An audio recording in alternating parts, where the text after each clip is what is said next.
그동안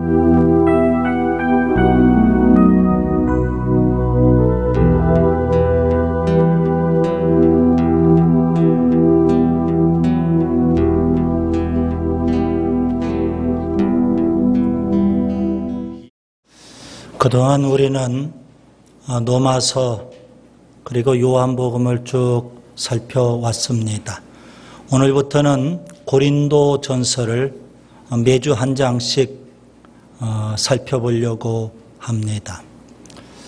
고린도 교회는 어떻게 세워지게 됐을까요? 사도행전에 보면 바울이 1차, 2차, 3차 선교 여행을 다닙니다. 특별히 2차 선교 때에는 그가 유럽에 가서 복음을 전했습니다. 유럽에 가서 복음을 전하는데 맨 먼저 마게도냐 지역에 가서 복음을 전해요. 그 마게도냐 지역 안에는 빌립보, 데살로니가, 베레아 그런 도시들이 있었고 그런 도시들에서 복음을 전한 다음에 그는 마게도냐는 북쪽이고요. 그리고 남쪽 아가야 지역에 가서 또 복음을 전했습니다. 그 아가야 지역에는 아덴 그리고 고린도라는 도시가 있습니다. 그래서 그때 고린도에 가서 복음을 전했고 교회가 세워지게 된 겁니다. 곧 바울이 2차 선교 여행 때 세운 교회, 고린도 교회입니다. 그는 그곳에서 복음을 전하는데요. 다른 지역과는 달리 거의 1년 반 이상 그 지역에 머물면서 복음을 전해서 교회를 세우게 됐습니다. 그가 1년 반 동안 아주 심혈을 기울여서 복음을 전했고 교회를 세우게 된 계기가 있습니다. 그 지역에 들어갔을 때 그가 환상 가운데 하나님의 음성을 듣게 됩니다. 사도행전 18장 9절과 10절인데요. 두려워하지 말며 침묵하지 말고 말하라. 내가 너와 함께 있음에 어떤 사람도 너를 대적하여 해롭게 할 자가 없을 것이니 이는 이 성중에 내 백성이 많음이라. 하나님의 음성을 듣고 그는 1년 6개월 이상 고린도 지역에서 열심히 복음을 전합니다. 때마침 그가 열심히 복음을 전하는데 하나님께서 동역자들을 붙여주셨습니다. 한편으로는 아굴라와 브루스길라, 일종의 평신도 사역자들입니다. 아굴라와 브루스길라 부부를 만나게 돼요. 그래서 고린도 교회가 제대로 세워질 수 있게 됐고요. 또 한편으로는 그가 서두에도 말씀드린 대로 마게도냐 지역에서 복음을 전했는데 빌립보, 데살로니가, 베레아 이 지역에서 짧은 기간 동안 복음을 전합니다. 그런데 유대인들의 박해가 너무 심해서 바울은 그 지역을 떠날 수밖에 없게 됐어요. 그리고 그가 아가야 지역에 있는 아덴과 고린도에 와서 복음을 전하게 됐거든요. 그는 마게도냐 지역을 떠나면서 선교의 동역자였던 실라와 디모데를 그 지역에 남겨두었습니다. 복음의 씨앗이 뿌려졌는데 좀 더 그들을 돌보고 교회를 세우고 그런 다음에 떠나야 되는 거 아니겠습니까? 핍박 때문에 원치 않게 그 지역을 떠나면서 바울은 그곳에 실라와 디모데를 남겨두었던 겁니다. 그래서 실라와 디모데가 데살로니가 또 빌립보 이런 교회들을 돌볼 수 있게 됐고요. 그리고 특별히 빌립보 교회는 생긴 지 얼마 되지 않았지만 바울을 통해서 이 구원의 은혜 받은 것 너무 감격합니다. 그래서 그들은 우리도 바울의 선교에 동참하겠다 그렇게 생각을 하고 사랑의 후원금을 모읍니다. 그 사랑의 후원금을 갖고 실라와 디모데가 아가야 지역에 있는 바울에게로 합류를 하게 됩니다. 한편으로는 아굴라, 브리스길라와 같은 평신도 사역자들이 도왔고 또 한편으로는 실라와 디모데 같은 동역자들이 협력을 했고 그래서 1년 반 이상 그 지역에 머물면서 고린도 교회를 세우게 됐습니다. 고린도 전서는 편지입니다. 1장 1절부터 3절에 보면 바울 그가 고린도 교회에 쓴 편지 이게 바로 고린도 전서 교회입니다. 고린도 교회는 어떤 교회일까요? 어떤 사람은 고린도 전서를 이렇게 표현합니다. 현대 교회의 거울이다. 고린도 교회는 참 문제가 많은 교회인데요. 여러분, 현대 교회의 거울과 같다는 겁니다. 그 현대 교회도 굉장히 많은 문제들이 있는데 초창기 고린도 교회가 겪었던 그런 문제들을 고스란히 현대 교회가 다 안고 있다는 사실입니다. 그래서 고린도 교회는 현대 교회의 거울이다, 이렇게 표현하기도 합니다. 방금 말씀드린 대로 고린도 교회는 참 문제가 많은 교회였습니다. 여러분, 문제 없는 곳이 어디가 있겠어요? 가정도 다 문제가 있습니다. 행복한 것 같아도. 교회도 다 문제가 있습니다. 우리 교회도 평안하고 아름답고 좋은 교회 같아요. 그러나 왜 문제가 없겠습니까? 여러분이 이 세상 사람이 사는 곳에는 다 문제가 있습니다. 그런데 문제는 뭘까요? 그 문제를 우리가 어떻게 해결하고 풀어가느냐, 거기에 문제가 있는 겁니다. 너무나도 많은 사람들이 세상적인 방법, 인간적인 수단, 이러한 것들로 우리 앞에 당면한 문제들을 풀어갑니다. 심지어 교회마저도 그렇습니다. 우리가 고린도 전서를 왜 공부해야 됩니까? 현대교회 많은 교회들이 이런 문제들을 안고 있는데 그런 문제들을 너무 세상적인 방법, 인간적인 방법으로 풀어가려고 하고 있다는 겁니다.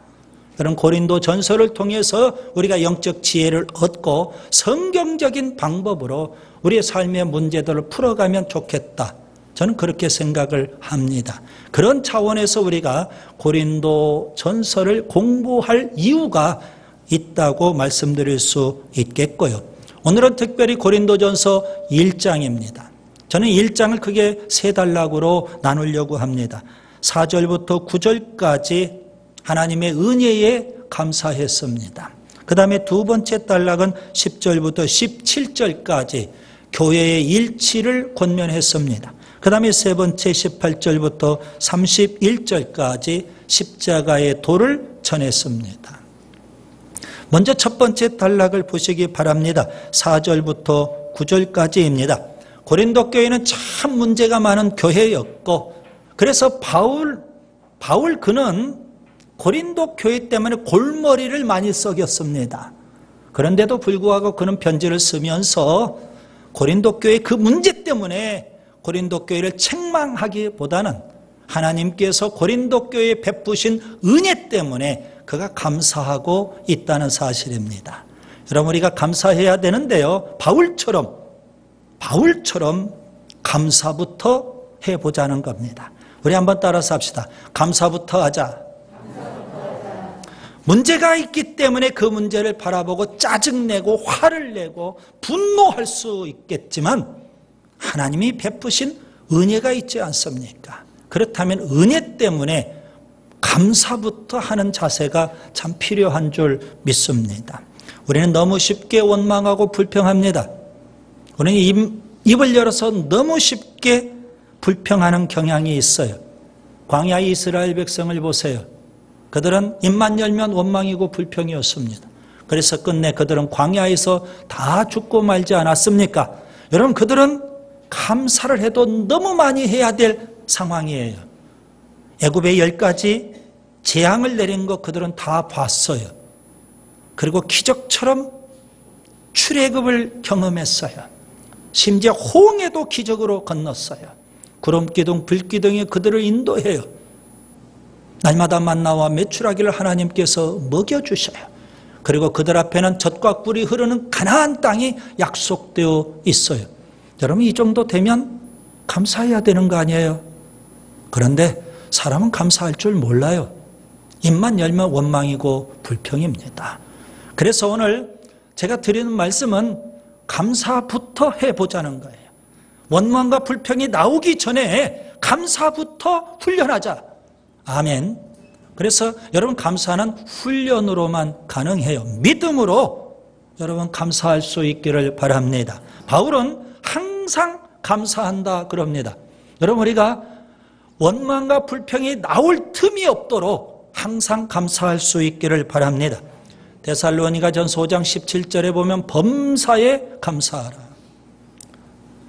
감사할 만한 상황일 때에도, 심지어 감사하지 못할 상황일 때에도 범사에 감사해야 되는 줄 믿습니다. 그것이 바로 하나님께서 우리를 향하신 뜻이기 때문에 그렇습니다. 하나님은 많은 은혜를 베푸셔요. 왜 그렇습니까? 감사를 받고 싶어 하셔서. 그래서 우리에게 많은 은혜를 베풀어 주시는 겁니다. 바울은요, 항상 감사하는데 하나님의 은혜 때문에 감사했어요. 그것도 여러분, 고린도 교회에 베푸신 은혜, 그 은혜 때문에 누가 감사해요? 고린도 교인들이 감사해야 되지 않습니까? 그런데 바울이 감사를 해요, 여러분. 바울은 하나님께서 은혜 베푸시는 것을 봤어요. 고린도 교회에 은혜를 주셔요. 그것 때문에 바울이 감사를 해요. 여러분, 하나님의 은혜에 대해서 우리가 보답하는 길이 있죠. 먼저 입술을 열어서 감사를 표현해 보세요. 그리고 우리의 몸으로 감사를 또 표현하기 위해서 봉사해 보세요. 그리고 우리의 물질로 감사를 표현하기 위해서 섬겨 보세요. 입술로 고백해야 되고, 몸으로 봉사해야 되고, 물질로 섬겨야 되고요.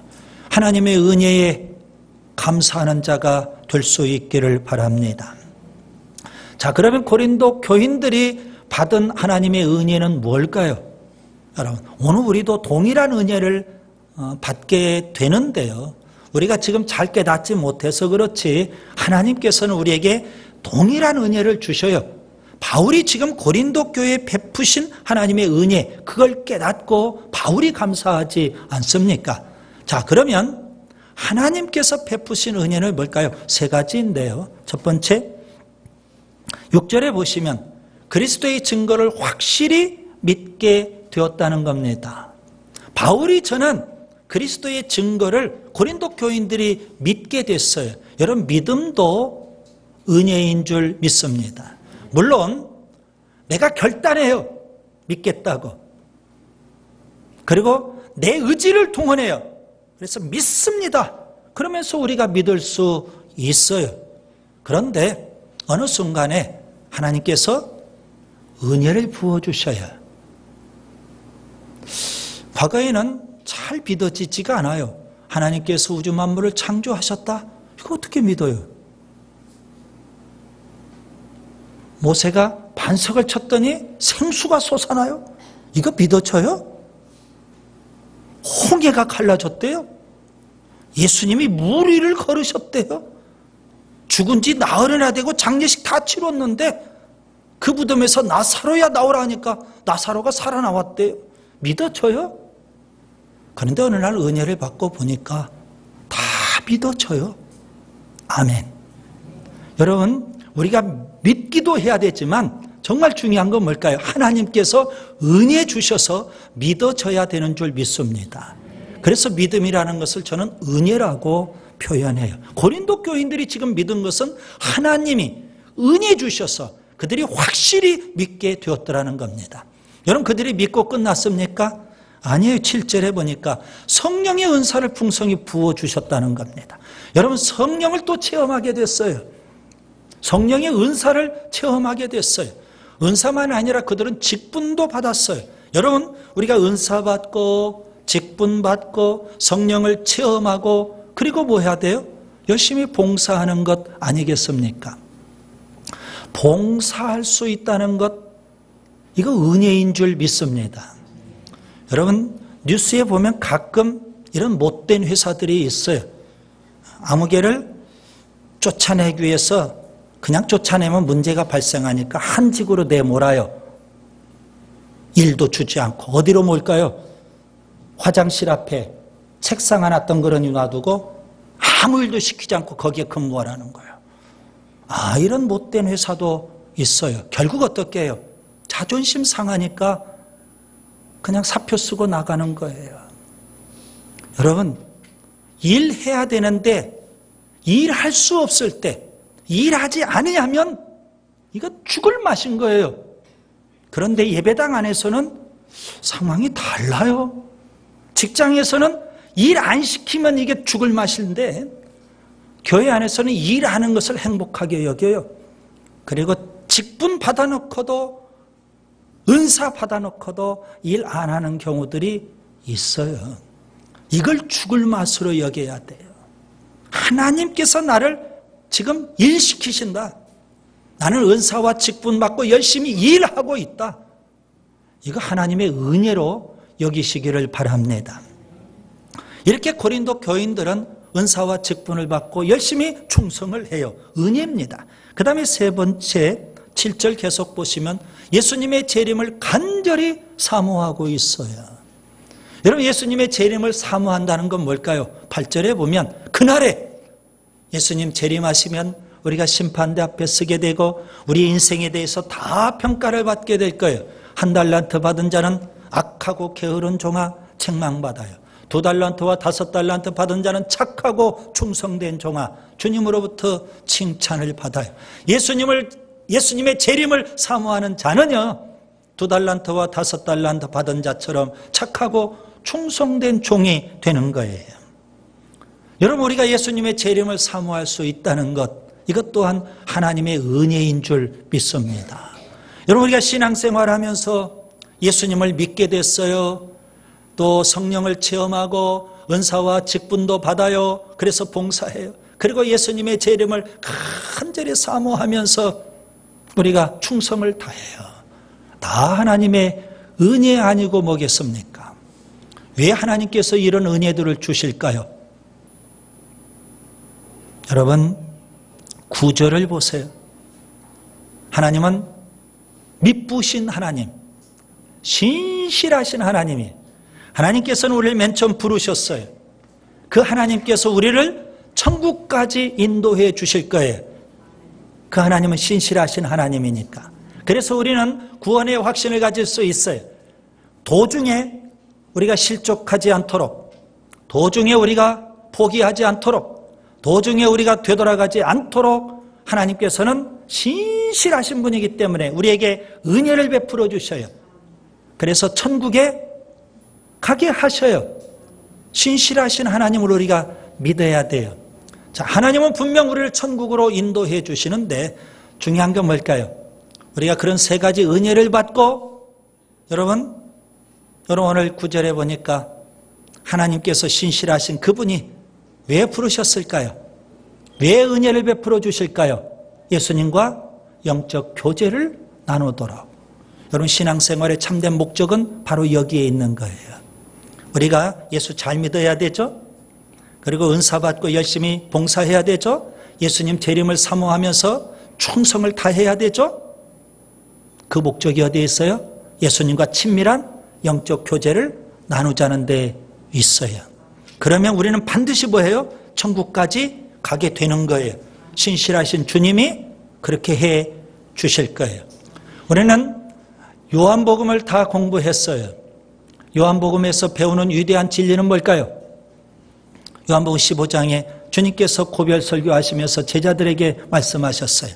나는 참 포도나무다. 너희들은 가지다. 가지가 포도나무를 떠나서는 살 수 없고 열매를 맺을 수 없다는 거예요. 예수님과 우리가 어떻게 해야 돼요? 친밀한 영적 교제를 나누어야 돼요. 예수님께서는 이렇게 선언했어요. 나와 아버지는 하나라. 요한복음 10장 30절이에요. 무슨 의미일까요? 내가 아버지 안에, 아버지가 내 안에 계신다. 그렇게 예수님은 하나님과 친밀한 교제를 나누셨어요. 신앙생활은 우리가 그 예수님과 친밀한 교제를 나누어야 되는 거예요. 그것 때문에 하나님은 우리에게 은혜를 주셔요. 아멘. 그분이 바로 미쁘신 하나님, 신실하신 하나님이에요. 이런 은혜를 바울이 깨달았어요. 이런 은혜를 고린도 교회에 부어주신 걸 알았어요. 그래서 바울은 감사해요. 그런 은혜가 우리에게도 주어지는 줄 믿습니다. 감사합시다. 그 다음에 두 번째 단락을 보세요. 10절부터 17절까지 바울은 교회의 일치를 권면했습니다. 바울이 고린도 교회를 세우고 1년 반 그곳에서 목회하고 그런 다음에 그 지역을 떠났는데 관심은 늘 거기에 있어요. 고린도 교회에서 들리는 소문이 이상한 소문들이 들려요. 특별히 글로예라는 사람을 통해서 고린도 교회의 사정을 듣게 됐어요. 고린도 교회에 분쟁이 발생했다는 거예요. 그래서 바울은 편지를 쓰면서 맨 먼저 고린도 교회의 문제인 이 분쟁의 문제를 다루고 있습니다. 12절에 보니까 고린도 교회 안에는 사색당파가 있어요. 바울파, 아볼로파, 게바파, 게바파는 베드로파, 그런 의미입니다. 그 다음에 심지어 그리스도파, 이런 사색당파가 교회 안에 있어요. 교회가 분쟁 때문에 깨질 위기에 놓여 있었던 거예요. 그 소식을 듣고 바울이 지금 편지로 권면을 합니다. 10절에 보면 교회는 하나가 되어야 된다는 겁니다. 그래서 10절에 보면 같은 말, 같은 마음, 같은 뜻을 가져라, 그렇게 바울이 강력하게 요구합니다. 예수님께서 십자가에 죽으시기 전날 밤 고별 기도를 하셨어요. 요한복음 17장이죠. 거기에서 주님은 제자들을 놓고 하나가 되게 하옵소서, 하나가 되게 하옵소서, 제자 공동체 교회가 하나 될 것을 그렇게 기도하셨습니다. 에베소서 4장 3절에 보면 바울은요, 성령이 하나 되게 하신 것을 힘써 지키라. 여러분, 교회는 하나여야 되는 줄 믿습니다. 그런데 왜 바울파, 아볼로파, 게바파, 그리스도파 이렇게 분파가 교회 안에 생기게 됐을까요? 그 원인을 자세히 살펴보니까 세례 때문이었어요.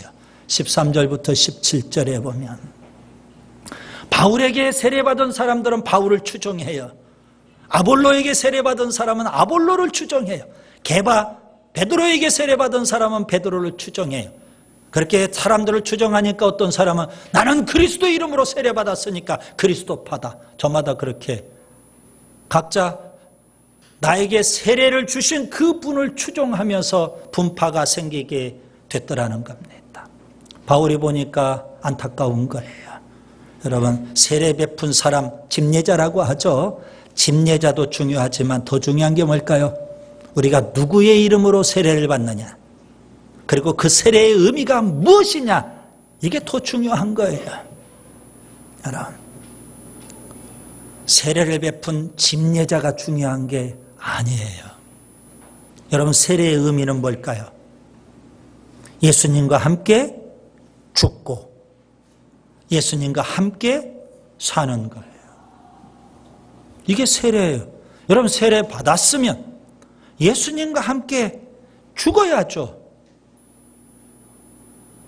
내가 죽어야죠. 과거에 나가 죽어야죠. 그리고 새로운 나로 살아야죠. 그런데 세례의 의미대로 그들이 살지를 못하고 그냥 예전처럼 그냥 사람만 추구하며 사는 거예요. 누구의 이름으로 세례를 받아요? 예수님께서 마태복음 28장 18절부터 20절에 보시면 아버지와 아들과 성령의 이름으로 세례를 베풀라 그랬어요. 사도행전에 보면 초대교회가 세례를 베풀 때 주 예수 그리스도의 이름으로 세례를 베풀었어요. 집례자가 중요한 것이 아니라 누구의 이름으로 세례를 받았느냐, 이게 중요하다는 거예요. 그런데 고린도 교회는 세례를 누구의 이름으로 세례받았는지, 세례의 의미가 무엇인지 그것은 다 사라져버리고 세례를 베푼 사람만 지금 추종하고 있어요. 그래서 문제가 심각해진 거예요. 여러분, 바울이 본문 17절에서 이렇게 말해요. 그리스도께서 나를 보내심은 세례를 베풀게 하려 하심이 아니요. 그래서 바울은요, 고린도 지역에 가서 그가 몇 사람에게만 세례를 베풀었어요. 14절에 보면 그리스도보, 그 다음에 가이오, 16절에 보면 스데바나 집사람, 그렇게 몇 사람에게만 세례를 베풀었을 뿐이에요. 바울이 정말 중요하게 여긴 것은 뭘까요? 세례가 아니라 복음이라는 겁니다. 주님이 나를 보내신 것은 단지 세례를 베풀고 나를 추종하는 사람 만들라는 것이 아니라 복음을 전해서 사람을 구원하라는 거예요. 세례보다 중요한 게 뭐라고요? 복음이에요. 세례를 베푼 사람보다 중요한 게 뭐예요? 누구의 이름으로 세례를 받았느냐, 세례의 의미가 무엇이냐, 이게 중요해요. 신앙생활을 오래 하다 보면은요, 여러분, 우리가 본질은 다 사라져요. 그리고 뭐만 남아요? 껍데기만 남아요. 유형만 남아요. 그래서 바리새인처럼 우리가 의식하는 자에 빠질까 참 두려운 거예요. 본질을 추구해 가야 되지 않을까요? 오늘 우리가 두 번째 단락에서 정말 소중하게 여겨야 될 것은 세례 문제 때문에 교회가 깨져서야 되겠느냐. 만약에 그렇다면 세례가 없어야죠. 만약에 그렇다면 여러분, 빌립보 교회는 참 좋은 교회였어요. 그런데 빌립보 교회 안에도 문제가 있어요. 열심히 봉사하는 두 기둥이 있었어요. 유오디아, 순두계. 그런데 이 두 사람이 너무 열심히 교회를 섬기다 보니까 분쟁이 생긴 거예요. 그래서 바울은 뭐라고 할까요? 빌립보서 2장 2절에서 마음을 같이 해라. 같은 사랑을 가져라. 뜻을 합해라. 한 마음을 품으라. 그렇게 요구를 해요. 한 마음을 품으라고 하니까 유오디아와 순두계가 뭐라고 합니까? 네 마음 내려놓고 내 마음에 맞춰. 네 뜻 내려놓고 내 뜻대로 따라봐. 그래야 우리가 하나가 될 수 있지. 저마다 또 뭐해요? 상대방에게 양보할 것을 요구해요. 자기 주장을 내세우는 거예요. 교회 안에도 그런 경우가 있죠. 자기 뜻대로 해야 되겠다는 겁니다. 자기 생각대로 해야 되겠다는 겁니다. 그러면서 상대방에게 양보할 것을 요구해요. 유오디아 순두계가 그랬어요. 누가 양보하겠어요? 양보할 것 같았으면 처음부터 분쟁이 생기지도 않았겠죠. 그래서 바울은 뭐라고 할까요? 빌립보서 2장 5절. 너희 안에 이 마음을 품으라. 그리스도 예수의 마음이다. 둘 다 자기 생각, 자기 뜻, 자기 계획, 자기 마음 다 내려놓고 예수님 마음 품으면 하나가 될 수 있는 거예요. 아멘. 여러분, 교회는 하나가 되어야 되는 줄 믿습니다. 그 다음에 세 번째 단락을 보세요. 18절부터 31절까지. 바울은 십자가의 도를 전하고 있습니다. 지금 분쟁 문제를 해결하기 위해서 바울이 해답으로 제시한 것은 예수님의 십자가였어요. 바울은 고린도 지역에 가서 복음을 전할 때, 이제 다음 시간에 제가 좀 더 자세하게 말씀을 드릴 텐데요. 고린도 지역에 가서 복음을 전할 때 그는 오직 예수, 오직 십자가만을 전하겠다고 결단하고 고린도 지역에 가서 복음을 전했어요. 그래서 고린도 지역에서는 고린도 교인들이 그 바울이 전한 십자가의 복음을 그들이 받아들이게 된 거예요. 그런데 여러분, 이 고린도 지역이라는 것이 어떤 곳일까요? 헬라의 본산지 아닙니까? 그들은 철학을 좋아해요. 세상 누구보다도 지혜가 있다고 자부하는 사람들이에요. 그런 그들이 볼 때 십자가 도대체가 이해할 수가 없어요. 왜요? 십자가는 로마 제국 당시에 가장 흉악한 죄인들을 처형하는 사형제도였거든요. 그렇게 십자가에 죽은 예수님이 우리를 구원한다니 이해할 수가 없는 거예요. 어떻게 십자가에 죽으신 예수가 우리를 구원해요? 헬라의 지혜 있는 사람들이 보면 도저히 이해할 수가 없어요. 유대인들은요? 유대인들은 표적을 원해요. 우리가 요한복음에서 배웠죠. 예수님이 7가지 표적을 행하셨는데 유대인들은 여전히 또 다른 표적을 원해요. 그때 예수님께서 어떤 표적을 주실까요? 요한복음에 보면 예수님의 십자가의 죽음. 여러분, 요한복음에 7개의 표적도 있지만 표적 중에 표적인 십자가의 죽음을 최고의 표적으로 제시하는 거예요. 예수님 십자가에 죽으시고 부활하셨다는 거죠. 유대인들이 볼 때에는 예수님이 십자가에 죽으셨다. 이거 납득이 안 되는 거예요. 어떻게 메시아가 십자가에 비참하게 죽어요? 그런 그가 어떻게 우리를 구원할 수 있겠어요? 유대인들도 믿을 수 없고 헬라인들도 그 십자가의 복음을 받아들일 수가 없어요. 그런데 십자가의 그 복음을 받아들인 사람들이 있어요. 누굴까요? 고린도 교인들이에요. 그런데 이 고린도 교인들의 신분을, 그들의 세상적인 조건을 살펴보니까 한마디로 표현하면 별 볼 일 없는 사람들이라는 거예요.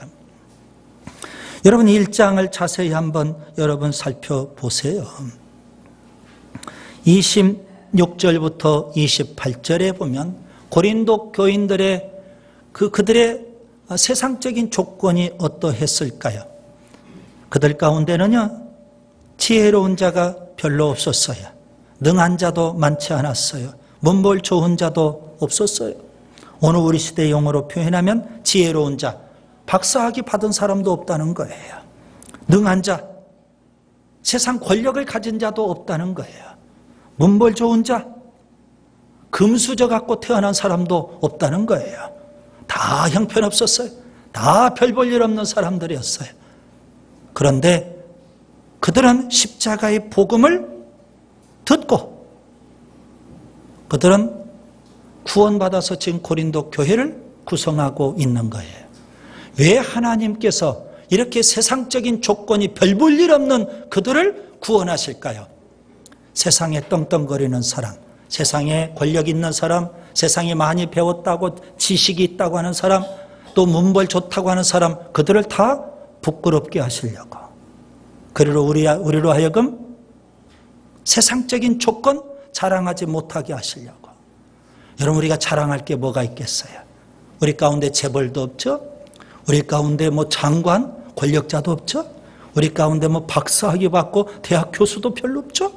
우리 가운데 뭐 똑똑하고 잘난 사람이 뭐가 있겠어요? 고린도 교회처럼 우리도 그래요. 자랑할 게 없어요. 그래서 바울이 하는 이야기는 뭘까요? 내가 아무개에 세례받았다고 아무개 자랑하지 말라는 겁니다. 바울을 자랑할 것도 없고 아볼로 자랑할 것도 없고 베드로 자랑할 것도 없어요. 다 사람 자랑하는 거 부질없는 일이에요. 다 세상적인 거 자랑하는 거 부질없는 일이에요. 팔불출이 아내 자랑하고 자식 자랑하는 거 아닙니까? 여러분, 다 그게 그거죠. 도찐 게 찐이지. 그거 뭐 자랑할 거 있다고 자랑하고 있냐고요. 정말 우리가 자랑해야 될 것은 31절입니다. 자랑하는 자는 주 안에서 자랑하라. 오직 예수님만 자랑해야 되는 줄 믿습니다. 왜요? 그 예수님은 십자가에 죽으신 예수님. 십자가에서 우리의 죄를 지고 죽으심으로 우리를 구원하신 예수님. 그 예수님만 자랑해야 된다는 거예요. 여러분, 예배당 안에서 우리가 세상적인 것 자랑하지 마시고 세상적인 그런 사람들 자꾸 추종하고 따라가지 마시고 오직 예수 잘 믿고 예수님만 자랑하는 우리가 될 수 있기를 바랍니다. 그런 차원에서 바울은요, 고린도에 가서 십자가의 복음을 전했던 거예요. 십자가의 비참하게 죽으신 것 같은 예수님. 그래서 유대인들은 또 다른 표적을 원하고 헬라인들은 지식을 원하지만 우리는 십자가에 못 박히신 그 예수님을 전해요. 그 예수님만이 뭐하니까? 우리를 구원하시는 거예요. 이게 하나님의 역사예요. 하나님의 역사는 여러분 이렇게 역설적일 수가 있어요. 이제 말씀을 정리합니다. 하나님의 은혜를 생각하며 늘 감사할 수 있기를 바랍니다. 그리고 교회 하나가 되도록 우리가 더 힘써야 되는 줄 믿습니다. 그리고 십자가의 복음을 통해서 우리가 구원받았다면 십자가에 죽으신 예수님만 자랑해야 되는 줄 믿습니다.